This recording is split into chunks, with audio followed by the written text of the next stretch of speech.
Asas agama kita ini dan setiap orang di antara kita wajib memiliki keyakinan yang kuat. Dan itu keunggulan kita sebagai seorang muslim. Apapun yang telah disampaikan oleh Allah dan Rasulnya, tidak ada keraguan di dalamnya. Masuk akal atau tidak masuk akal. Sesuaikah dengan kondisi kita atau tidak sesuai dengan kondisi kita? Sesuaikah dengan adat istiadat atau tidak sesuai dengan adat istiadat? Bagi seorang muslim, kita akan yakini yang benar, yang dikatakan oleh Allah dan Rasulnya, dan yang dianggap salah oleh Allah dan Rasulnya kita anggap salah, walaupun benar di seluruh mata manusia. Maka ini pondasi dasar. Dan ini yang dibangun oleh Nabi SAW di generasi awal Islam. Dan seterusnya akan turun-temurun dibangun di atas itu. Teman-teman sekalian, tidak boleh ada keraguan sedikit pun. Kalau mengingkari bahasan malam kita ini tentang masalah meragukan wahyu.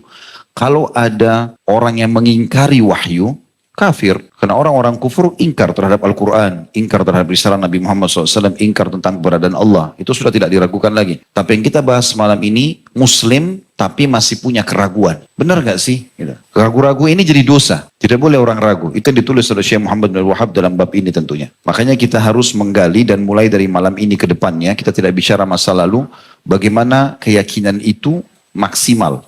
Kalau ada persentase 100%, maka kita 100%. Saya berani bersumpah teman-teman di sini, demi Allah, sebagaimana kita ketemu di sini, demi Allah kita akan ketemu di surga. Gak ada keraguan, asal sama, iman dan amal soleh. Gak ada keraguan. Dan itu yang Nabi SAW tanamkan kepada para sahabat. Makanya mereka saling berlumba-lumba, kalau ada yang perang, begitu mati syahid, kalau ada yang jatuh, tertusuk, pedang, kena panah jatuh, teman-temannya pada jatuhin badan bersama mereka. Sambil mengatakan, wahai fulan, jangan lupa syafaatmu. Dia kejar temannya yang mati itu, yang jatuh, mumpung dia belum meninggal, maka dia jatuhkan juga badannya sambil mengatakan, wahai fulan, jangan lupa syafaatmu. Dia kan punya 70 orang yang dia bisa selamatkan. Dengan penuh keyakinan pasti temannya itu akan mati syahid dan juga akan mendapatkan apa yang dijanjikan. Kenapa seseorang di antara kita teman-teman sekalian sangat yakin kalau dia kerja di sebuah perusahaan, dia akan terima gaji di akhir bulan. Padahal pemilik perusahaan manusia, bisa bohong, bisa menipu. Kenapa kita begitu yakin? Kalau tidak yakin, tidak mungkin kita bekerja. Bagaimana dengan janji sang pencipta Allah yang kita yakini sebagai pencipta? Demi Allah ikhwani sekalian, Allah itu ada dan dia adalah pencipta. Gak ada raja selain Allah. Semua ini langit, bumi, udara, air, tumbuh-tumbuhan, manusia, hewan-hewan. Allah lah yang menciptakannya. Allah lah yang mengawasinya. Allah maha melihat, maha mendengar. Dan demi Allah itu semua benar. Gak ada keraguan dalam masalah itu. Dan harus kita bangun di atas pondasi itu. Sehingga kita bisa sampai pada tingkat ihsan. Tingkat tertinggi dalam agama kita. Islam, iman, dan ihsan. Kau menyembah Allah, kata Nabi SAW, seakan-akan kau melihatnya. Yakin Allah itu ada dan tidak boleh ragu. Banyak orang atau kita sendirian, Allah tetap mengawasi. Itu poinnya. Kemudian begitu juga teman-teman sekalian, demi Allah, di majelis kita ini ada malaikat. Demi Allah ada. Gak ada keraguan. Karena Nabi SAW bilang, tidak ada orang yang berkumpul di rumah, dari salah satu rumah Allah mempelajari ayat-ayat Allah, kecuali akan turun ketenangan bersama mereka. Dihadiri oleh para malaikat. Beliau mengatakan dalam hadis lain, tidak ada penuntut ilmu, kecuali dinaungi oleh sayap-sayap para malaikat. Karena ridho terhadap apa yang mereka lakukan. Demi Allah itu benar ada. Dan di sini ada, walaupun tidak nampak dengan mata. Gak ada keraguan dalam masalah. Dan harus dibangun di atas pondasi itu. Demi Allah di pundak kita ada malaikat yang mencatat amal baik, amal buruk. Demi Allah ada malaikat yang meniupkan ruh di rahim perempuan. Ada juga yang mencabut ruh. Ada yang mengatur pergantian siang malam. Ada yang mengatur hujan. Ada yang mengatur segala macam hal. Demi Allah teman-teman, Al-Quran bukan perkataan manusia. Tapi perkataan sang pencipta Allah. Kalamullah, perkataan sang raja sebenarnya. Sedang berbicara dengan kita. Kalau mau dapat petunjuk, buka Al-Quran. Petunjuk, cahaya, nur, hudan. Allah katakan cahaya, petunjuk, syifa, obat. Gak ada keraguan. Orang yang ragu ini jadi masuk dalam bahasan kita malam ini. Demi Allah semua benar. Gak ada keraguan. Jangan ambil patokan pedoman kecuali Al-Quran. Demi Allah teman-teman sekalian, semua Rasul benar diutus.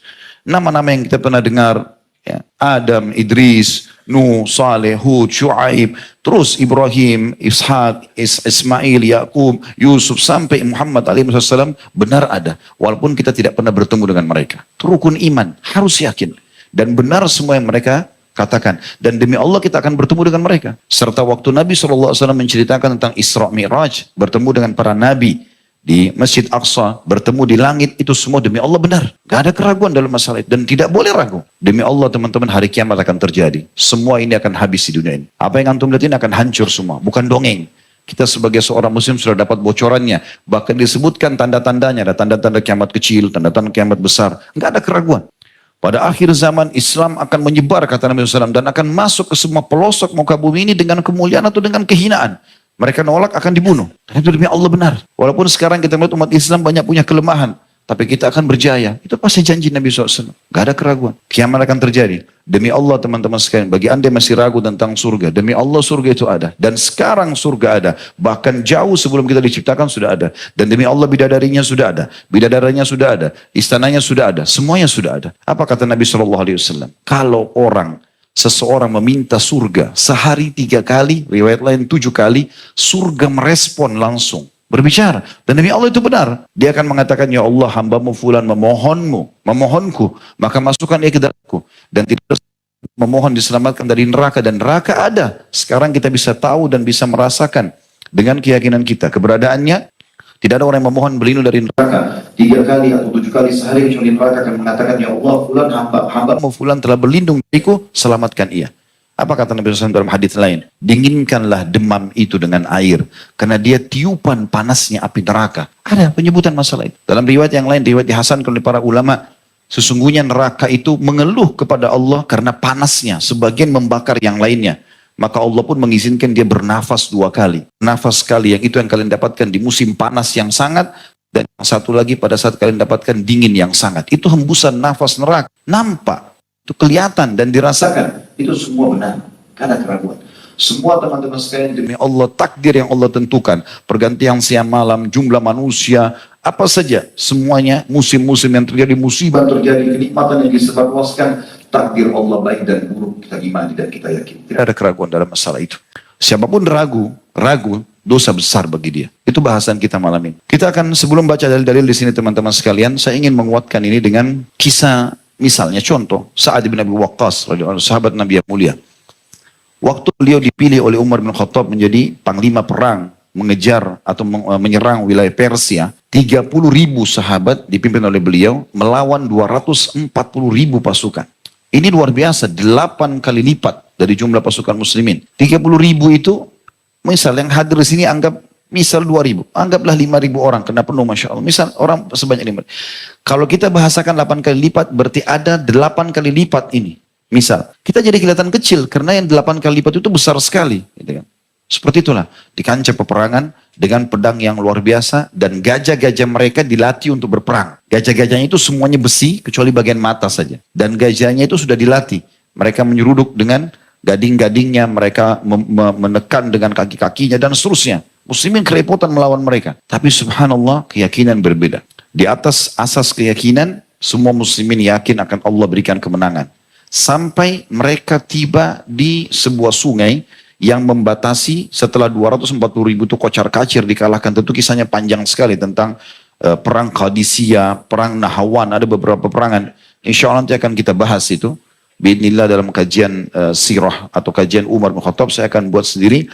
Bagaimana masa kejayaannya beliau.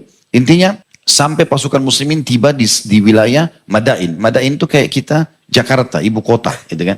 Tapi sudah diatur sedemikian rupa. Dia ada di tengah-tengah seperti pulau sendiri dikelilingi dengan sungai ini dibuat oleh mereka.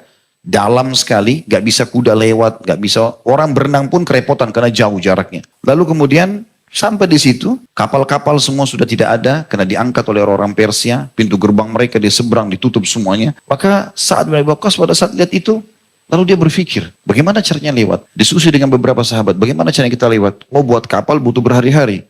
Pasukan musuh tidak boleh kita berikan kesempatan semangat mereka kembali, karena mereka sudah kalah. Tiba-tiba Sa'ad diam sejenak lalu mengatakan, aku sudah azam dengan penuh keyakinan kita harus melewati sungai ini. Semua pasukan hampir 30.000 orang, karena umat Islam sedikit pada saat itu, semuanya menyeberang dengan kuda-kuda dan unta mereka. Dan ini tidak masuk akal bagi orang-orang Persia.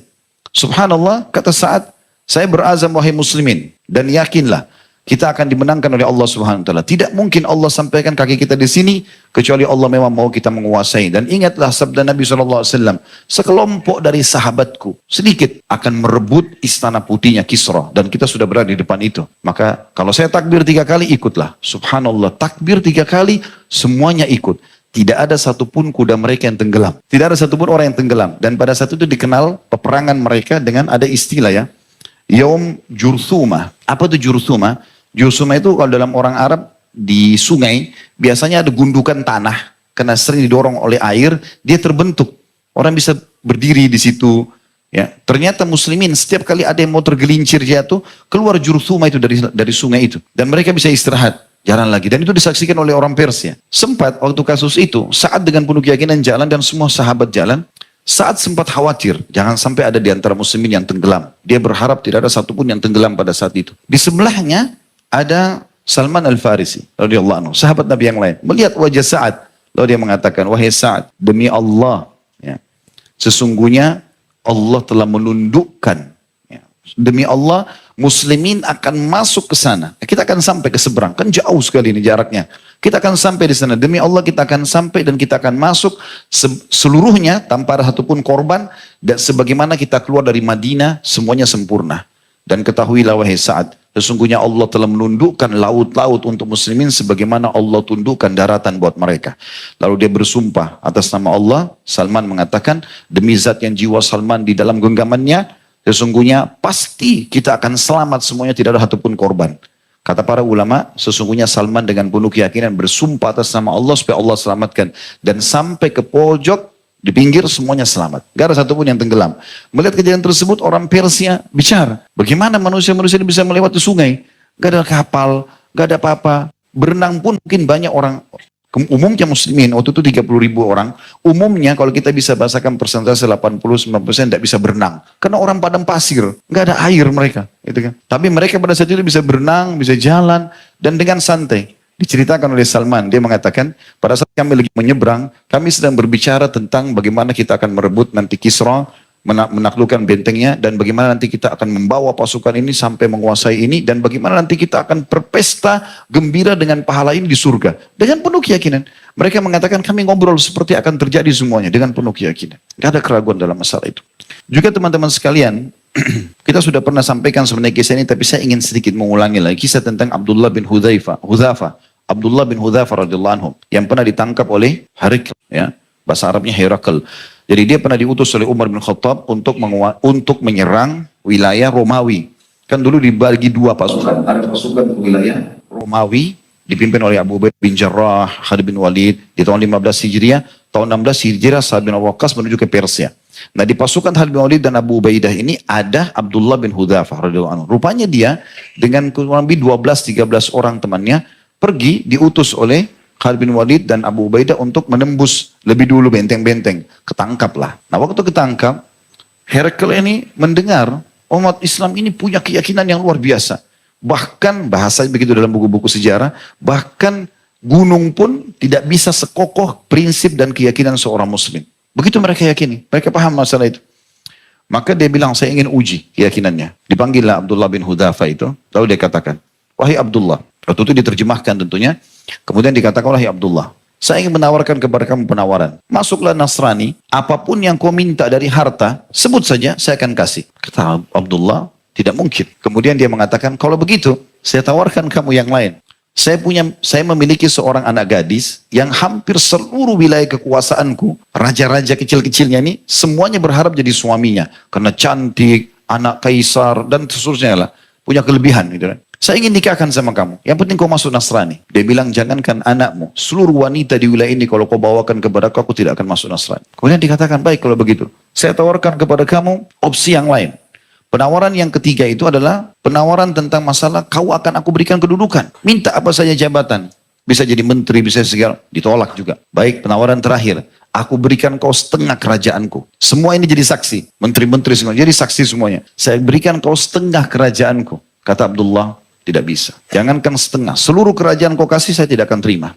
Untuk meninggalkan agama Islam tidak. Herakl kumpul sama orang-orangnya. Ini manusia dari mana ini? Semua penawaran ini ditolak. Dan ini sudah jelas mau dikasih benar. Yang penting masuk Nasrani. Tujuannya untuk diekspos. Nih lihat nih orang ada orang Islam tinggalkan karena harta. Gak mau. Coba hukum dia. Masukkan penjara. Jangan kasih makan. 3 hari gak dikasih makan. Gak kasih minum. Mungkin makan masih ringan. Minum gak? 3 hari. Kehausan. Sudah 3 hari dimasukkan khamr. Dan ini khamr bukan khamr biasa. Khamr raja. Dikendiam bagus. Dan segala macam. Diperas secara khusus. Disimpan secara khusus. Dan dimasukkan babi. Tapi babi ini dimasak dengan masakan kerajaan juga. Dihiangkan dalam kondisi 3 hari nggak makan, nggak minum. Ditunggu, dia dimakan nggak tuh, diminum nggak? Sampai 3 hari ke depan nggak disentuh sama sekali sama Abdullah. Jadi sudah 6 hari kelaparan, ya. Nggak disentuh sama dia. Sampai membusuk. Laporlah prajurit-prajurit kaisar. Dia nggak sentuh makanan itu. Coba keluarkan, keluarkan. Diseret, sudah sangat lemah. Sudah sangat lemah. Kakinya itu sudah terseret di tanah. Di istana itu. Lalu kemudian kata kaisar, kenapa kau nggak makan? Sementara kau sudah 6 hari nggak makan. Kenapa kau nggak minum? Sementara kau haus. Dia bilang, saya tidak menyentuhnya sementara saya sehat. Saya tidak akan menyentuhnya pada saat saya lagi tersiksa seperti ini. Dan saya tidak akan pernah menghinakan agamaku karena penawaranmu. Kaisar yang akan membunuh dia digituin. Kaisar bingung bagaimana menghadapi orang ini. Dia lakukan hal yang lebih besar lagi. Yaitu dia coba tawarkan untuk hukum. Hukumannya itu yang disebutkan dalam riwayat adalah dia disalib, dipasang di sebuah kayu besar, lalu disiapkan anak-anak panah. Pemanah, kalau kita seperti sniper siap menembak dia. Dan panah ini jelas, sangat dekat jaraknya dan bisa merobek tubuhnya. Diletakkan mungkin 20-30 orang dan siap semua menarik. Dikasih instruksi untuk ditarik. Mau dilihat, tinggalkan agama nggak? Satu tarikan, terlepas setelah 30 anak panah ini. Kata Herakl, tanya dia. Kalau dia mau tinggalkan agamanya sekarang, kita lepaskan, tidak jadi bunuh. Kata Abdullah, jangankan 30 anak panah ini. Semuanya kau suruh prajurit panah saya tidak akan tinggalkan. Tidak goyah. Didatangkan akhirnya minyak panas, lalu didatangkan satu persatu prajuritnya. Dilempar-lemparin ke dalam minyak panas itu. Baru dilempar sedikit, keluar tinggal tulang-tulang saja. Depan Abdullah. Abdullah ditundukkan, diperlihatkan itu. Terus saja dilempar, lalu kemudian dikasih gilirannya. Begitu gilirannya Abdullah nangis. Kata Kaisar, kata Herakl kepada orang-orang, dia sudah nangis, kayaknya dia ketakutan. Lalu kata Herakl, coba tanya, kenapa dia nangis? Ditanya Abdullah bin Abbas, kenapa kau nangis? Dia bilang, saya menangis karena saya cuma punya nyawa satu. Saya berharap punya nyawa sejumlah rambut saya. Supaya semuanya saya matikan dalam minyak ini. Semuanya mati di jalan Allah. Angkat tangan ini sudah nggak bisa diapakan lagi, nggak bisa ini. Dan percuma, sekarang kalaupun dilemparkan ke dalam api, dalam minyak panas, dia mati pun namanya makin harum. Harus diapakan ini? Kata Herakl, begini saja, saya akan lepaskan kamu. Tapi dengan satu syarat. Kau cium kepala saya, biar orang lain lihat. Supaya dia tidak malu. Kali ini diterima sama Abdullah. Dia Abdullah mengatakan, baiklah. Tapi dengan syarat. Pada saat saya cium kepalamu, kau lepaskan semua tawanan muslimin. Dia bilang, baik, dilepaskan. Dilepaskan semua tawanan. Dengan dia cium kepala supaya diperlihatkan orang-orang semua. Bahwa seakan-akan Abdullah minta maaf. Padahal sebenarnya tidak. Gitu kan. Dilepaskanlah semua tawanan muslimin, lalu dipulangkanlah ke Madinah. Waktu Umar dengar itu, Umar nangis. Sahabat semua nangis. Lalu Umar mengatakan, kepalamu, hai Abdullah, lebih layak untuk saya cium. Dicium sama Umar, dicium sama sahabat-sahabat yang lain. Kemuliaan dan penuh keyakinan. Gak ada ketakutannya kecuali kepada Allah Subhanahu Wa Taala. Ini pondasi dasar yang harusnya terbangun dalam kehidupan kita tentunya. Sekarang teman-teman kita coba masuk kepada ayat-ayat Al-Quran yang ditulis oleh penulis ini, Syekh Muhammad bin Abdul Wahhab rahimahullah. Yang pertama diangkat surah Al-Hujurat ayat 15. A'udzu billahi minasyaitonir rajim. Innamal mu'minuna alladziina aamanu billahi wa rasulihi tsumma lam yartabu wa jahadu bi amwalihim wa anfusihim fi sabilillah. Ulaika humus shadiqun. Sesungguhnya orang-orang beriman itu hanyalah orang-orang yang beriman kepada Allah dan Rasulnya.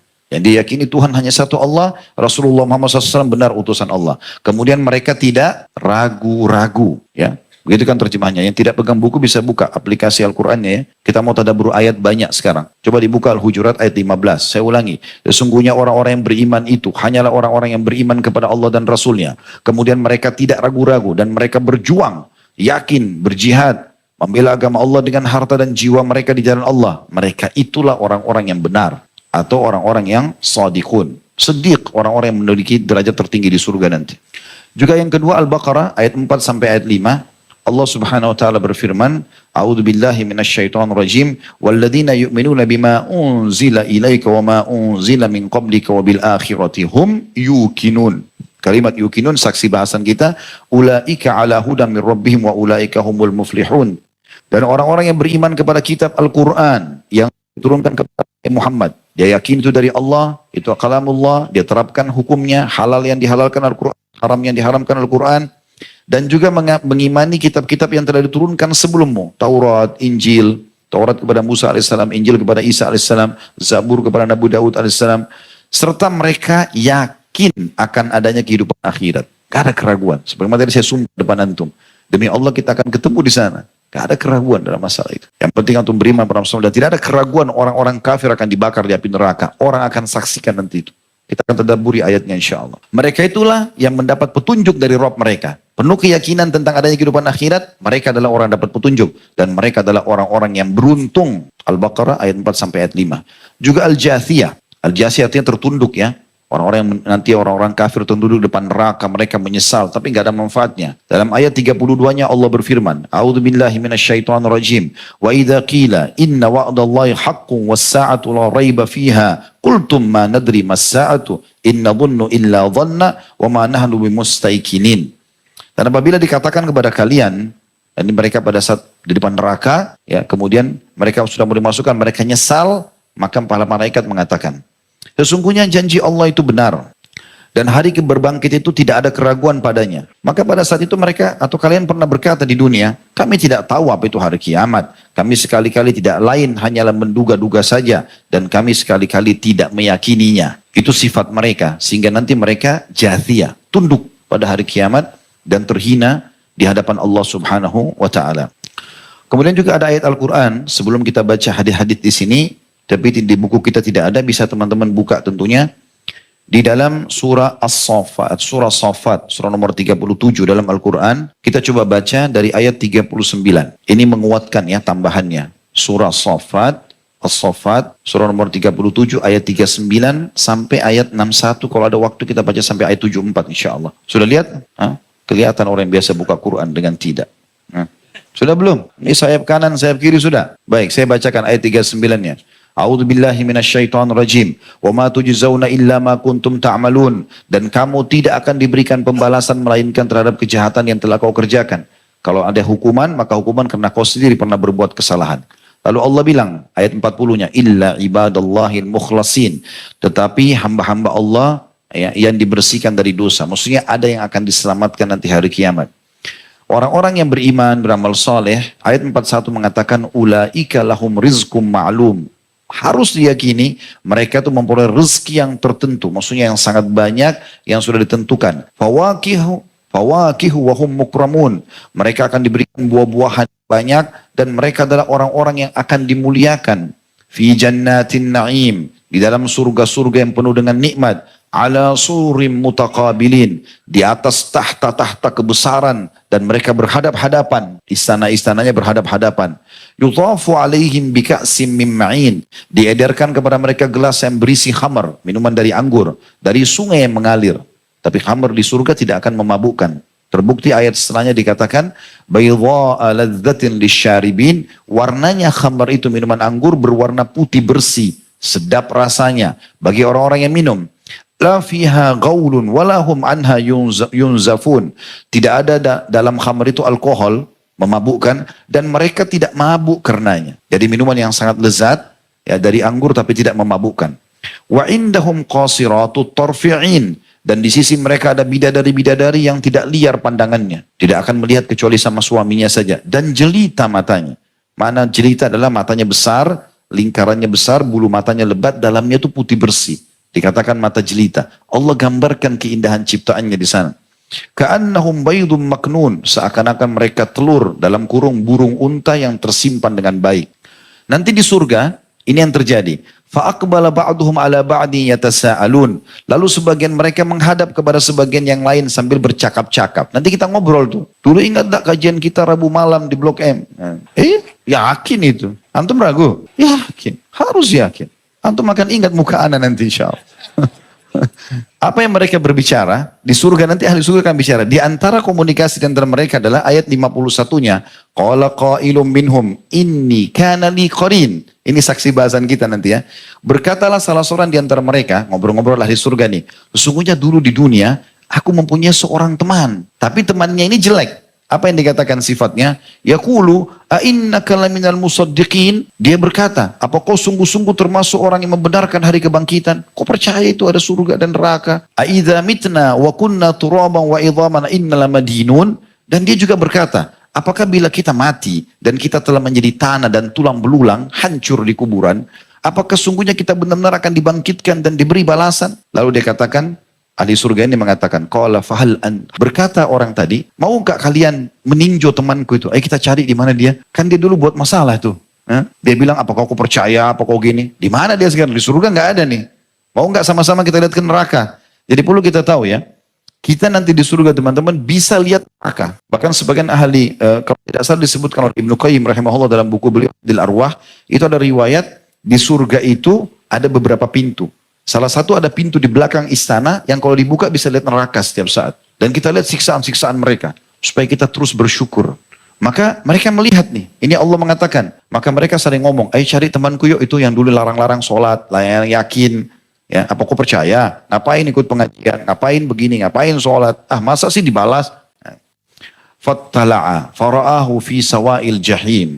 Maka ia pun meninjaunya. Cari di neraka. Lalu dia melihat temannya itu di tengah-tengah neraka yang lagi menyala-nyala. Disiksa temannya itu. Qala, maka dia berkata, Tallahi in kita laturdin. Maka ia berkata, demi Allah, sesungguhnya kau benar-benar hampir mencelakakanku. Artinya kalau aku ikuti kau dulu tidak percaya nih, maka aku celaka sama kau, masuk neraka. Ini Allah kasih bocoran kejadian nanti, antum sudah dengar sekarang. Ini luar biasa. Ayat 57-nya, walaula nikmat Rabb kuntu minal muhdarin. Jikalau bukan atau tidaklah kena nikmat Tuhanku, karena keimanan Allah berikan, pasti aku termasuk orang-orang yang diseret ke neraka. Afama nahnu bimayyitin, maka apakah kita tidak akan mati? Illa mautatan al-ula wa ma nahnu bimu'adzabin, melainkan hanya kematian kita yang pertama saja di dunia. Dan kita tidak akan disiksa di akhirat nanti. Maksudnya ini termasuk perkataan yang disampaikan oleh temannya dulu di dunia. Kalau kita kan tidak mungkin mati. Kalau kita mati, masa ada siksaan dan segala macam. Maka karena dia tidak ikuti temannya, kata Allah, inna hadza lahuwal fawzul azim. Sesungguhnya ini benar-benar kemenangan yang besar. Limithli hadza falya'malil amilun. Untuk kemenangan serupa inilah selamat dari neraka dengan penuh keyakinan surga akan ada. Maka seperti inilah hendaklah berusaha orang-orang bekerja. Bersaing kalian dalam masalah itu. Kejar terlalu. Adzalika khairun nuzulan am syajaratuz zakum. Makanan surga itu adalah hidangan yang lebih baik ataukah buah zakum? Mana lebih baik? Masuk surga dengan kenikmatannya tadi, bidadari, makanan, istana, atau buah zakum. Buah zakum itu buah yang sangat pahit berduri. Ya, kata Nabi SAW dalam sebuah hadis, buah zakum ini makanannya ahli neraka. Wa na'udzubillah, kalau satu tetesnya diteteskan bumi ini maka akan hancur bumi ini. Rusak. Bagaimana kata Nabi SAW kalau orang itu makanannya satu utuh dimasukkan dan menghancurkan tubuhnya. Inna ja'alnaha fitnatan lidzalimin. Maksudnya kami jadikan pohon zakum itu sebagai siksaan bagi orang-orang yang zalim. Innaha syajaratun takhruju fi aslil jahim. Sesungguhnya dia adalah sebatang pohon yang keluar dari dasar neraka yang menyala-nyala. Pohon dari api, gitu kan. Tal'uha ka'annahu ru'usus syayatin. Mayangnya seperti kepala-kepala syaitan, ya. Fa innahum la'akiluna minha famali'una minhal butun. Maka sungguhnya mereka makan sebagian dari pohon itu. Maka mereka memenuhi perutnya dengan buah zakum itu. Thumma inna lahum 'alaiha lasyauban min hamim. Kemudian sesudah buah zakum itu pasti mereka mendapatkan minuman yang bercampur dengan air yang sangat panas. Thumma inna marji'ahum la ilal jahim. Kemudian sungguhnya tempat kembali mereka benar-benar ke neraka jahim. Innahum alfau aba'ahum dhallin. Karena sungguhnya mereka mendapati bapak-bapak mereka dalam keadaan sesat. Fahum ala atharihim yuhra'un. Lalu mereka sangat tergesa-gesa mengikuti jejak orang-orang tua mereka yang salah itu. Walaqad dhalla qablahum aktsarul awwalin. Dan sungguhnya telah sesat sebagian mereka, maksudnya adalah orang-orang Quraisy pada saat itu, sebagian besar dari orang-orang terdahulu. Maksudnya sudah sesat orang-orang terdahulu sembah berhala, mereka itu ikut-ikutan. Arsalna fihim mundirin, dan sungguhnya telah kami utus pemberi peringatan atau rasul-rasul di kalangan mereka. Fandur kaifa kana akibatul mundarin, maka perhatikanlah bagaimana kesudahan orang-orang yang diberi peringatan itu. Illa ibadallahil mukhlasin, kecuali hamba-hamba Allah yang memang dibersihkan dari dosa. Intinya tadi orang yang ahli surga melihat temannya yang larang dia percaya akhirat ditemukan di mana? Di neraka. Seperti itulah. Juga kita lihat teman-teman pindah ke surah lain, surah Qaf, surah nomor 50. Surah Qaf ini sama tadi, kurang lebih kita lebih baik baca dari awalnya, dari ayat 1-nya sampai ayat 25 ya. Saya baca dengan cepat karena waktu. A'udzubillahi minasyaitonirrajim. Qaf wal Qur'anil Majid. Qaf, demi Al-Qur'an yang sangat mulia. Allah memuji kitabnya dengan kata-kata mulia. Ini bukan perkataan manusia, petunjuk dan obat untuk manusia. Baca, sibukkan diri dengan itu. Bal ajibu an ja'ahum mundhirum minhum faqala al-kafiruna hadza syai'un ajib. Mereka tidak menerima Bahkan mereka tercengang karena telah datang kepada mereka seorang pemberi peringatan dari kalangan mereka sendiri. Maksudnya Muhammad SAW dari kalangan manusia. Maka berkata orang-orang kafir, ini adalah sesuatu yang amat ajaib. Kenapa harus ada utusan Allah dari manusia? Di ayat lain mereka minta malaikat. Maka Allah menurunkan ayatnya mengatakan, kalau di muka bumi ada malaikat-malaikat yang berjalan, maka kami juga utus para malaikat. Tapi karena manusia ya manusia. Supaya mudah kita contohi. Gitu kan? Malaikat tidak makan, tidak minum. Kalau dia dari utusan Allah, datang kepada kita, kita nggak bisa contohin. Nabi Muhammad SAW manusia, mudah untuk dicontohin. Aidha mitna wa kunna turaban dzalika raj'un ba'id. Apakah kami setelah mati dan setelah menjadi tanah, kami akan dibangkitkan kembali? Keraguan mereka selalu ada dengan itu. Itu adalah suatu pengembalian yang tidak mungkin. Orang-orang kafir bilang, qad alimna ma tanqusul ardu minhum wa indana kitabun hafidh. Sesungguhnya kami telah mengetahui apa yang dihancurkan oleh bumi dari tubuh-tubuh mereka, dan pada sisi kami pun ada kitab yang memelihara atau mencatat. Bal kadzabu bil haqqi lamma ja'ahum fahum fi amrin marij.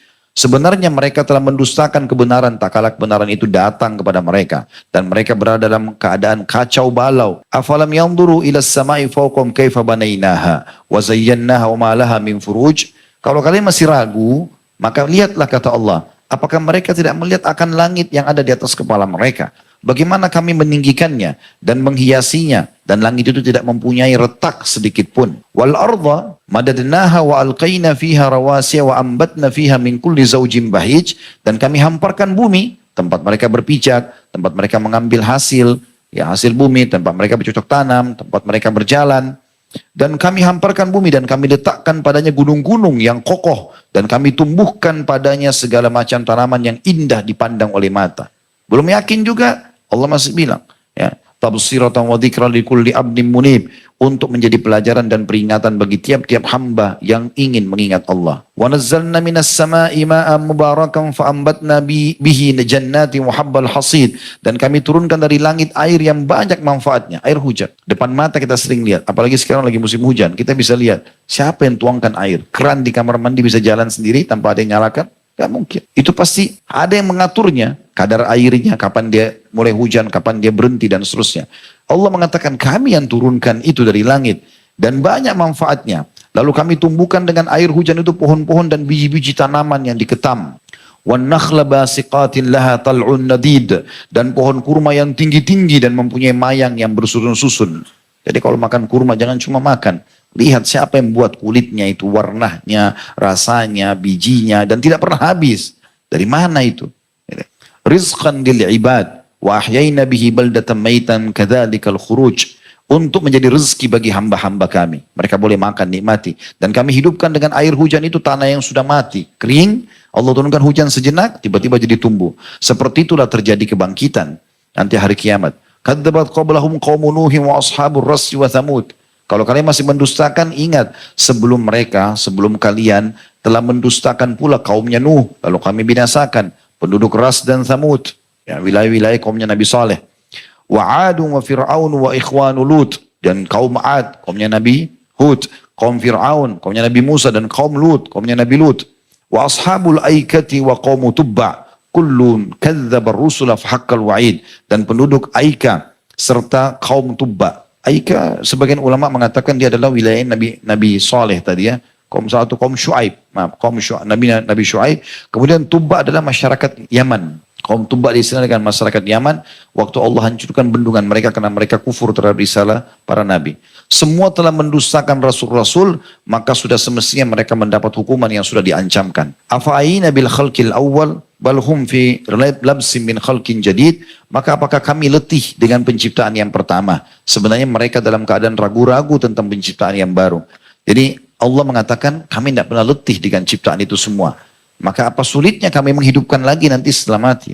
Walaqad khalaqnal insana wa na'lamu ma tuwassisu bihi nafsu wa nahnu aqrabu ilaihi min hablil warid. Dan sungguhnya kami telah menciptakan manusia dan mengetahui apa yang dibisikkan oleh hatinya, dan kami lebih dekat kepadanya daripada urat lehernya sendiri. Idh yatalaqqal mutalaqqiyani 'anil yamini wa 'anil shimali qa'id, yaitu ketika dua malaikat mencatat amal perbuatannya, kanan dan kiri, amal baik, amal buruk. Seseorang duduk di sebelah kanannya, dan yang lain duduk di sebelah kirinya. Ma yalfidhu min qaulin illa ladaihi raqibun atid. Tidak ada suatu ucapan pun yang diucapkannya melainkan ada di dekatnya malaikat pengawas yang selalu hadir. Ini tertanam sekali di diri para sahabat, luar biasa. Makanya Utsman bin Affan sampai dianggap ya malaikat malu kepada dia karena dia selalu tahu malaikat ada dan dia malu pun. Sampai tidak melihat auratnya sendiri dan seterusnya. Lalu Allah ceritakan, waja'at sakratul mauti bil haqq. Dzalika ma kunta minhu tahid, dan datanglah sakaratul maut dengan sebenar-benarnya. Kau pasti akan mati, sekampan, secantik, sekaya, sepintar apapun kamu, pasti akan mati. Itulah yang kamu selalu lari daripadanya. Kalau kalian mampu, coba tolak mati itu. Wa nufikha fis sur, dzalika yaumul wa'id, dan akan ditiup juga sangkakala terjadi kiamat. Itulah hari terlaksananya ancaman-ancaman. Wajaat kullu nafsin ma'aha sa'iqun wa syahid, dan datanglah tiap-tiap diri bersamanya atau bersama dengan dia seorang malaikat penggiring dan seorang malaikat penyaksi. Jadi nanti hari kiamat kita datang, ada malaikat kiri kanan juga akan mendampingi. Satu khusus untuk menggiring dia. Jadi kayak orang digiring, dijaga, dia nggak bisa kemana-mana. Dan yang satu lagi khusus jadi saksi. Memang dia saksikan semua perbuatannya. Memang orang ini lakukan, baik atau buruk. Laqad kunta fi ghaflatin min hadza, fakashafna anka ghita'aka fabasaruka al-yawma hadid. Sesungguhnya kamu berada dalam keadaan lalai dalam hal ini. Maka kami sikapkan daripadamu tutup yang menutupi matamu, maka penglihatanmu pada hari ini amat tajam. Maksudnya hari ini kau lihat semua nih. Selama ini kau cuma dengar, kau anggap itu teori ada surga dan neraka, ini sekarang depan mata kau lihat. Wa qala qarinu hadza ma ladayya atid. Dan yang menyertai dia berkata, inilah catatan amalnya yang tersedia pada sisiku. Maksudnya malaikatnya bilang, ini bukti-buktinya atas semua perbuatannya. Alqiya fi jahannama kulla kafarin anid. Allah berfirman, lemparkan olehmu berdua, malaikat ini, ke dalam neraka semua orang yang sangat ingkar dan keras kepala. Manna'in lil khairi mu'tadin murib. Ini saksi bahasan kita kalimat terakhir, murib. Saksi bahasan kita yang sangat menghalang-halangi kebaikan. Setiap didakwahi tidak mau dengar, disampaikan disuruh buat baik tidak mau, disuruh tobat tidak mau, melanggar batas lagi ragu-ragu. Benar gak sih? Gak ada. Ah masa gitu-gitu ya. Ternyata ini penyebab masuknya ke dalam api neraka. Tentu kalau kita lanjutkan ini cukup panjang ya tentang berhubungan masalah hukuman-hukuman yang ada pada hari kiamat, tapi kita ingin titik beratkan kepada saksi bahasan kita. Baik, kita kembali ke buku. Sekarang kita baca hadis Nabi alaihi salatu wassalam berhubungan dengan masalah. Dikatakan lanjutannya oleh beliau, dulu Mu'ad bin Jabal radhiyallahu anhu berkata dalam majlisnya setiap hari, jarang sekali dia melewatkannya, Allahu hakamun qistun wa halakal murtabun. Allah itu hakim yang adil. Dia ada, dia pasti menghakimi hamba-hambanya. Siapapun berbuat baik akan diberikan, siapapun yang berbuat jahat akan dihukum. Dan binasalah orang-orang yang ragu. Ragu dengan ini semua, dia binasa. Beruntunglah orang yang yakin maksudnya. Karena dia yakin, maka dia selamat. Dan ini disebutkan oleh Abu Dawud nomor 4611 dan disahihkan oleh Albani dalam Sahih Abu Dawud nomor 3855. Juga Abdullah bin Mas'ud radhiyallahu anhu berkata, "Inna minal yakini alla turdi ahadun bi sakhatillah wa la tahmada ahadan ala ma ataqallah wa la taluma ahadan ala ma yu'tikallah wa inna Allah bi'ilmihi wa qistihi ja'ala ar-ruha wal faraha fil yaqin wa ja'ala al-hamma wal huzna fil syakki was sakhat." Wa inna rizqallahi la yajurruhu hirsu harisin wa la yarudduhu karahiyatu karih. Sesungguhnya termasuk keyakinan yang harus ada pada setiap muslim dan muslimah, engkau tidak membuat ridho seseorang dengan kemurkaan Allah. Maksudnya jangan sampai karena Allah haramkan, tapi karena kau tidak enak sama orang, maka akhirnya kau pun meninggalkan atau melanggar itu. Engkau tidak memuji seseorang, termasuk keyakinan, engkau tidak memuji seseorang atas perkara yang telah Allah datangkan kepadamu. Maksudnya kalaupun kau dibantu oleh orang, kau yakin itu Allah yang datangkan, bukan dia. Dia cuma digerakkan saja. Itu termasuk keyakinan. Dan engkau tidak mencela seseorang atas perkara yang telah Allah berikan kepadamu. Kalaupun misalnya kau dapat pendapatan lebih sedikit, atau ada orang yang menipumu sehingga dia pergi, kau tidak mencelanya. Karena itu pun bergerak dengan keputusan Allah subhanahu wa ta'ala. Itu keyakinan. Jadi Allah pasti punya hikmah-hikmah kenapa itu terjadi.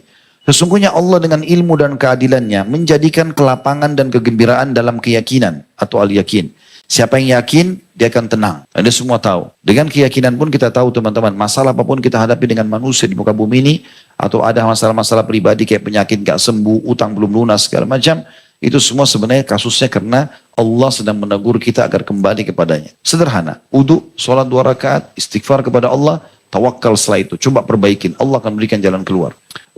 Jadi kesedihan dan kegundahan pasti terjadi dalam keraguan dan juga kemarahan.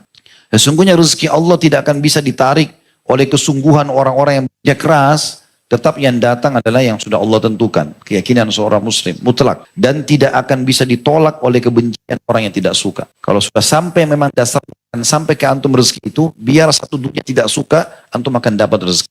Tidak ada keraguan dalam masalah itu. Lalu Umar berkata pada hari Al-Hudaybiyah, "Fa'amiltu lidzalika amala." Aku melakukan amal-amalanku untuk itu, maksudnya untuk keyakinanku. Karena aku yakin semua akan diberikan.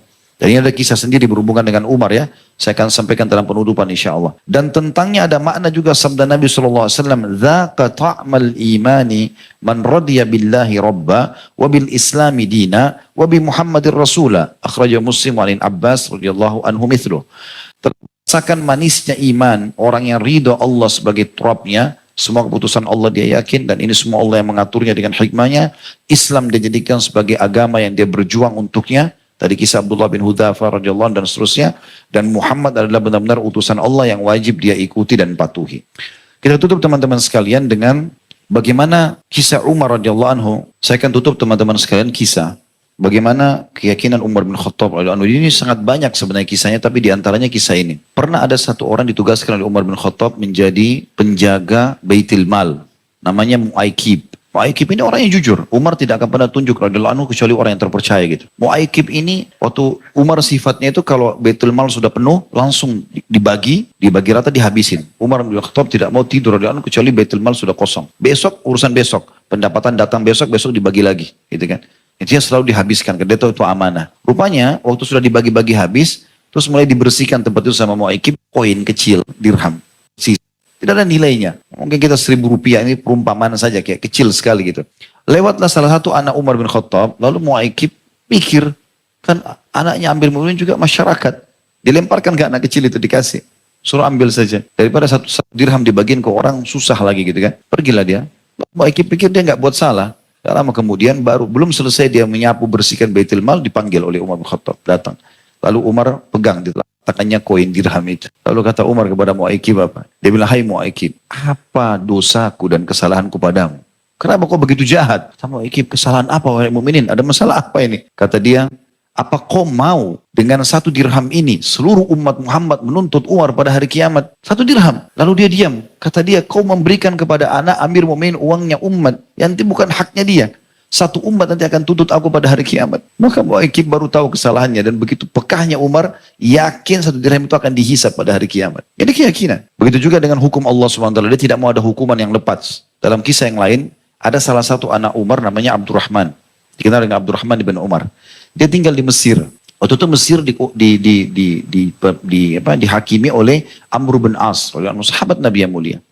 Satu waktu Amr bin As lagi di istananya, masuk Abdurrahman bin Umar ini dengan temannya. Namanya itu Abu Saru'ah.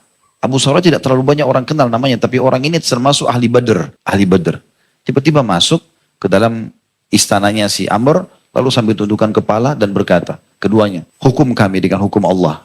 Karena semalam kami sudah minum minuman yang membuat kami mabuk." Gitu kan. Maksudnya cambuk kami. Anaknya Umar mabuk. Abdurrahman ini mabuk. Kata Amr, "Tidak ada pengakuan dosa dalam Islam. Keluarlah." Kata Amr, "Saya mengusir mereka. Keluar." Tapi tiba-tiba anaknya Umar, Abdurrahman bilang, "Wahai Amr, kalau seandainya kau tidak mendirikan hukum kepada kami, aku akan laporkan kepada ayahku. Kalau kau tidak mau mendirikan hukum Allah." Sini Amr serba salah. Diancam. Kalau Umar tahu, tidak dihakim, maka dia akan dicopot dari jabatannya. Ya, ini luar biasa ya. Kadang-kadang terjadi zaman sekarang kalau anak pejabat, mana berani sentuh. Ini anak pejabat yang bilang hukum saya. Kalau enggak, saya lapor sama ayah saya. Maka Amr ketakutan. Lalu Amr suruh keluar ke teras. Lalu sama Amr diambil cambuk, dicambuk. 40 dera, pemabuk kan, dicambuk. Lalu dicambuk selesai. Amr pikir sudah selesai urusannya. Nggak ada masalah gitu kan. Kemudian beberapa waktu kemudian si Abdurrahman bin Umar ini sama Abu Saru'ah ini pergi ke pinggir istana itu, lalu mereka gundul kepalanya. Zaman itu kalau ada orang yang berbuat dosa seperti ini kena hudud, maka mereka untuk bentuk kesempurnaan taubatnya mereka gundur kepalanya gitu. Digundullah kepala mereka. Sudah. Gak lama kemudian belum sampai sebulan sampai berita ya kepada Umar, dan Umar kirim surat. Dia tulis surat dari hamba Allah Umar bin Khattab kepada pelaku maksiat Amr bin As. Amr bin As gubernurnya dibilang ahli maksiat. Kenapa kau berani benar melanggar peraturan-peraturan Allah yang sudah ada? Ya. Kemudian Amr baca terus ini suratnya. Isinya dia bilang, kau berani menghukum Abdurrahman Padahal dia salah satu daripada masyarakatmu di istanamu. Dia pun cukur kepalanya di istanamu. Kenapa kau tidak pukul dia di depan umum? Itu pelanggaran. Tidak bisa. Sekarang kau harus siapkan keledai, bukan untuk keledai berjalan, ada keledai dua macam. Ada keledai hanya untuk dipelihara, nggak bisa dinaikin. Dia tidak terlatih untuk itu. Dan kalaupun didudukin harus pakai pelana, tapi ini nggak ada pelana. Kata Umar, kirim Abdurrahman sekarang kepada saya, pakai keledai yang tidak bisa jalan, tidak bisa perjalanan jauh, dan tidak pakai pelana. Bawa ke sana. Dibawa pergi ke Madinah. Sampai tiba di Madinah, Umar bin Khattab marah sama Abdurrahman. Lalu dengan tegas dia mengatakan, Abdurrahman, kau berani melakukannya? Allah sudah haramkan khamar, kau menyentuhnya? Padahal ini si Abdurrahman ini perjalanan dari Mesir ke Madinah itu mungkin sebulan. Di atas keledai yang itu capek, sakit dia pada saat itu. Lalu dipukul oleh Umar, dipukul terus. Di sebelahnya ada Abdurrahman bin Auf mengingatkan, wahai Amir Mu'minin, dia sudah tobat. Tidak didengar sama Umar, tetap dicambuk. Setelah dicambuk, kata si Abdurrahman, wahai ayahku, aku sakit, kau akan membunuhku kalau begini. Umar gak peduli. Ya, setelah selesai dipukul, beberapa hari kemudian, mungkin sekitar seminggu, 2 minggu, Abdurrahman meninggal. Ya, meninggal. Ada sebagian orang menyebarkan isu, kalau Abdurrahman mati karena Umar. Dan ini tidak benar. Ibnu Qayyim luruskan. Rahimahullah, Ibnu Qayyim mengatakan, perlu diluruskan. Kalau pukulan Umar itu, sebenarnya sudah bukan kisos. Bukan lagi hudud. Tapi hukuman seorang ayah kepada anaknya. Jadi Umar tidak bisa disalahkan dengan itu. Tentu tidak boleh 2 kali hukumannya. Sudah dicambuk oleh Amr, tidak boleh lagi dicambuk. Tapi Umar marah kenapa anaknya melanggar hukum Allah. Dan penuh keyakinan khawatir jangan anaknya nanti dihukum oleh Allah pada hari kiamat. Begitulah. Kemudian terbukti juga kata Ibnu Qayyim, dia, ya, si Abdurrahman ini masih hidup seminggu atau sebulan setelah itu. Jadi bukan karena itu tentunya. Tapi kita bisa lihat bagaimana Umar bin Khattab menghukum anaknya dan sangat tegas dalam masalah ini.